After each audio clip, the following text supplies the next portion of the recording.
Hey YouTube, it's the Hyena here. Just I'm gonna make a quick educational video for you guys here. I found this really good tool. It's called Audiotool. Just go to your browser, type in audiotool.com. It's a great little application here for your computer. I found it just browsing around, looking at things like Fruity Loops and stuff. Electronic type things that you would use for recording things like dubstep and the like, just electronics in general. Stumbled upon this kind of accidentally. It's pretty simple, but it's really good for making simple stuff. It's a good way to dive right into the your creative side, get really associated with music, just a starting point, So today I'm going to make a tutorial for this tool. It's called the Machiniste, or Machiniste, depending on how you want to pronounce it. I've heard it both ways. It's pretty essential for making anything, and it's really good for making really quick, whipping up simple drum beats and stuff like that. What it is that it's designed for triggering samples here. I'll show you in a minute. But this is the opening screen. It's this little plus. You got a few tabs here. This little plus is the first one that opens up just by default, and it's got all sorts of things that control drum loops and balances, equalizers, all sorts of effects and stuff. It gets pretty complicated, but today I'm just going to show you the basics of this layout here and show you how to use this Machiniste. Up in the top left here, you'll see you have a zoom button. This little hand thing pulls you around, and this is the selecting button. That's really all you need to know to start off.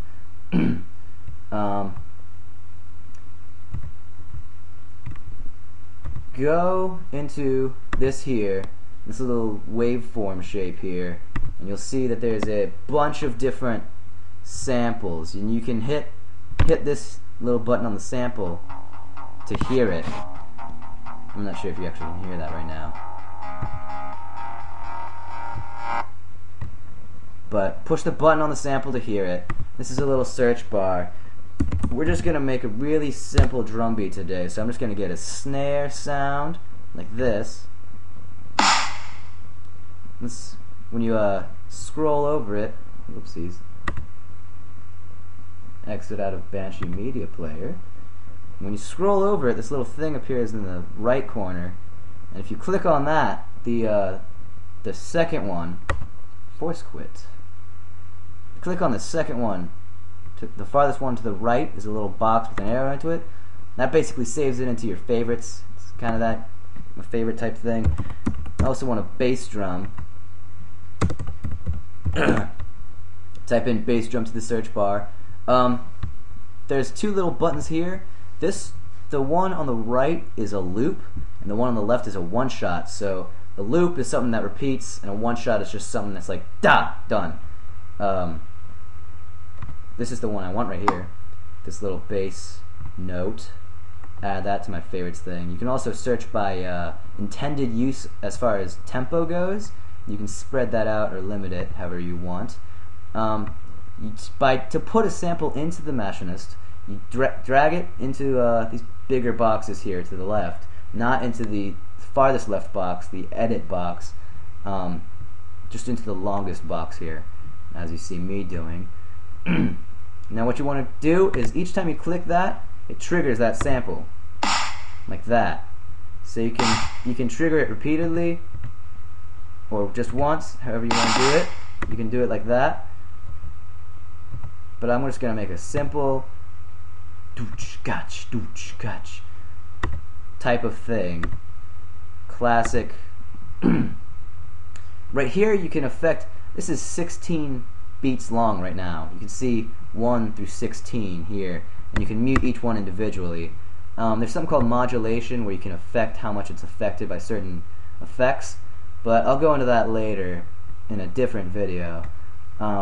Here you can increase the length or decrease the length, and here you'll see this is your first 1 through 16, and then you hit the range 2. This is your second 1 through 16, third 1 through 16, and it goes all the way up to whatever 16 times 8, 124, I think,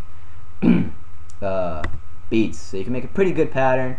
you have different banks. Each bank controls what samples are in the box right there. You have 4 banks. You also have 8 patterns for each bank, so you can you have a lot of things to do here. You can just switch all those up, the samples, the patterns, the length, everything. It's really, really good like that. So now that I've triggered a few samples here, you can see that I have a simple drum and bass loop going. It's really simple.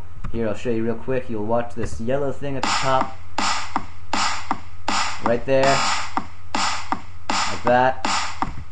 Every time it gets to these last, it's an 18-beat loop.